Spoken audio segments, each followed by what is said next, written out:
All right, so today we're diving into some ancient history. Ancient history. But I'm talking kings and kingdoms Okay. and power struggles. All right. We're talking King David, Okay. a ruler facing some seriously high-stakes situations.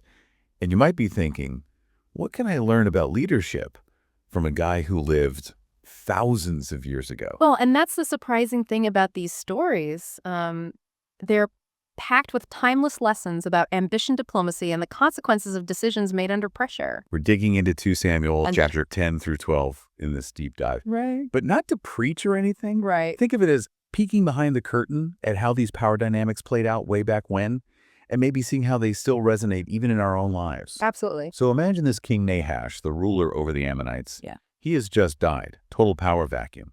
And David, already a powerful king in his own right, sees a chance to play diplomat. Uh-huh. He sends a delegation to Hanun, the new Ammonite king, with condolences and offers of support. Right. It's like ancient international relations 101. Right, exactly. Maintaining stability in that region back then was crucial. A gesture of goodwill, especially after the death of a ruler, could make all the difference in preventing future conflict. It's a strategy that's still very much in play on the global stage today. Yeah. Building alliances, fostering cooperation, all that good stuff. Right. But in this case, the best laid plans go spectacularly wrong. Oh. Hanun's advisor, these guys who are all whispers and shadows, they convince him that David's messengers are actually spies there to scope out the Ammonites' defenses. Let's talk about a miscalculation. It really highlights how suspicion and paranoia can poison relationships, even between nations. You see this throughout history, where a lack of trust can escalate a simple misunderstanding into a full-blown conflict. And escalate it did. Yeah. Hanun, taking his advisor's word as gospel, decides to teach David a lesson. Okay. And by lesson, I mean a public humiliation so cringeworthy it would make a social media pylon look tame. Oh my God. It's a brutal scene. Even by ancient standards, they shave off half the beards of David's messengers and cut their robes short, sending them back to David utterly disgraced. Oh, wow. And remember, in this culture, a man's beard was a symbol of his honor, his status. Right. So can you imagine the gasps in that throne room when David's messengers shuffled back in looking like they just lost a bet with the world's worst barber? We're not talking about a gentle trim here. This was a calculated attack on David's pride, his authority. Precisely. Hanun wasn't just delivering a personal insult. He was issuing a direct challenge to David's power. Right. One that demands a strong response. And let's be real. Yeah. It's not exactly a recipe for peaceful negotiations. No kidding. David, understandably furious, calls up his general Joab. Joab mobilizes his troops. Okay. This isn't just a border skirmish either. Hanun has been busy forging alliances with several Aramean kings. It's like watching a geopolitical chess match unfold each side, maneuvering for advantage, the stakes getting higher with every move. And this is where we start to see the ripple effect of that initial act of humiliation. Yeah. It's a stark reminder that even seemingly small events can spiral out of control, drawing in more players, creating a complex web of alliances and rivalries. Absolutely. So we've got this powder keg of international conflict brewing. Right. But the story takes a sharp turn. Okay. It zooms in from the battlefield to David back home in Jerusalem. Okay. And you'd think he'd be laser focused on the war effort. Right. But remember what we said about power dynamics? Yes. Sometimes the most dangerous battles are the ones we fight within ourselves. It's a brilliant contrast, really. The vast scale of war juxtaposed with this intimate portrait of David grappling with temptation. Yeah, it reminds us that even the most powerful figures are still human, vulnerable to the same desires and weaknesses as anyone else. Absolutely. And boy, does this story ever highlight that. Picture this, it's evening. David's on the roof of his palace, maybe enjoying the cool air, when he looks down and sees Bathsheba bathing.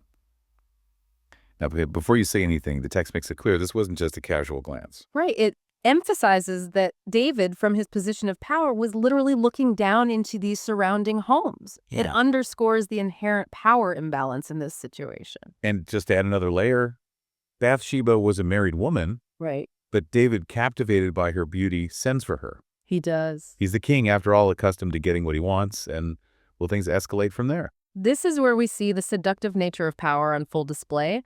David, used to obedience and deference, allows his desire to cloud his judgment. Right, it's a cautionary tale as old as time. It really is. How power unchecked can lead to a sense of entitlement, a disregard for boundaries. Absolutely. And it's a slippery slope, isn't it? Oh, yeah. because one bad decision often leads to another and another. Yeah, that's right. When Bathsheba becomes pregnant, David panics. Oh, no. Instead of taking responsibility for his actions, he concocts this cover-up, Wow. one that will have devastating consequences. This is where the story takes on a truly tragic dimension. We see how quickly a series of choices, each one seemingly small in isolation, can snowball into something far more sinister. And the tragic figure at the center of this cover-up is Uriah, the Hittite Bathsheba's husband, a loyal soldier in David's army. Right. David, thinking he's being clever, orders Uriah back from the front lines, hoping he'll go home to his wife and, assume the child is his. It's a heartbreaking manipulation, especially when you consider Uriah's character. Yeah. He's portrayed as this man of unwavering loyalty and integrity, completely devoted to his duty, even unaware of the betrayal unfolding behind his back. He's basically the opposite of what David's becoming in this story. Totally. And to make matters worse, Uriah refuses to go home. He refuses. He says it's unthinkable for him to enjoy the comforts of home while his fellow soldiers are risking their lives out on the battlefield. It's such a stark contrast that further highlights the depths of David's moral decline. Right. Here's Uriah, a man of simple means, demonstrating unwavering loyalty and selflessness, while David the king is consumed by deceit and self-preservation. It's enough to make you yell at the book. Yeah.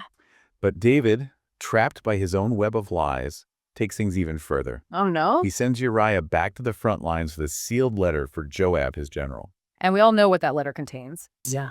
It's a death sentence for Uriah, disguised as a military order. Right. David, blinded by his own desperation, orchestrates the death of an innocent man to protect his secret. It's a chilling reminder that power can distort our judgment, lead us down a path we never thought we'd take. It makes you wonder, how often do we make compromises in our own lives, justifying these small transgressions until they become something far more significant?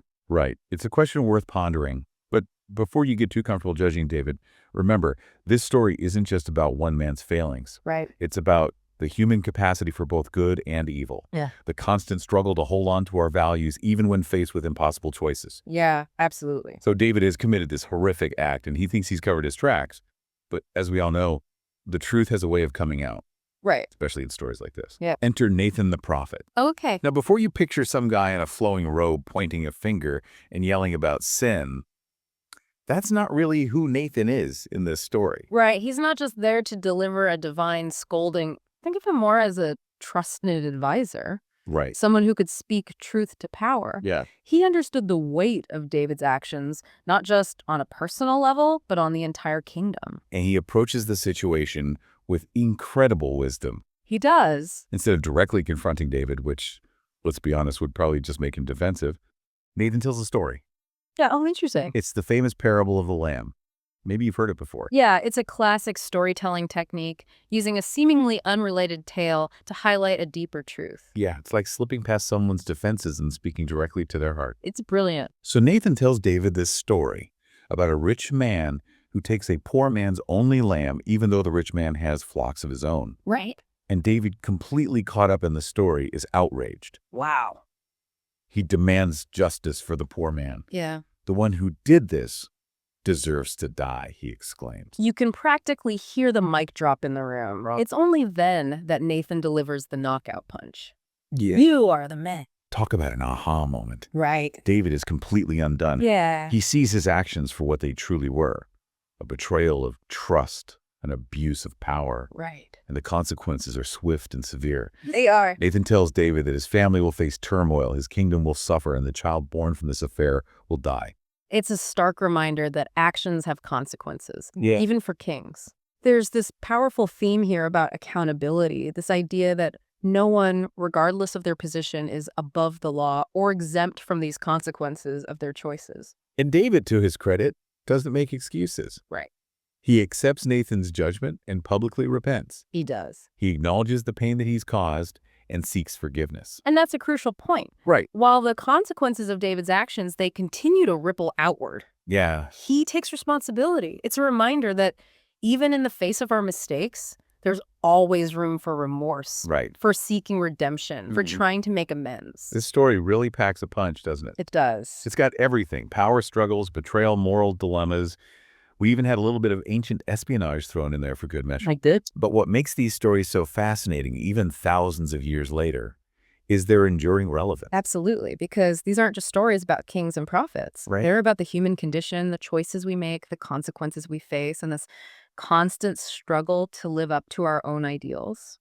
So as you go about your day, think about the lessons embedded in these ancient tales. How can we recognize those moments when power, ambition, or desire might be clouding our judgment? Yeah. And how can we, like Nathan, have the courage to speak truth to power, to hold ourselves and others accountable for our actions? It's a lifelong journey. It is. But these stories provide a powerful roadmap. They do.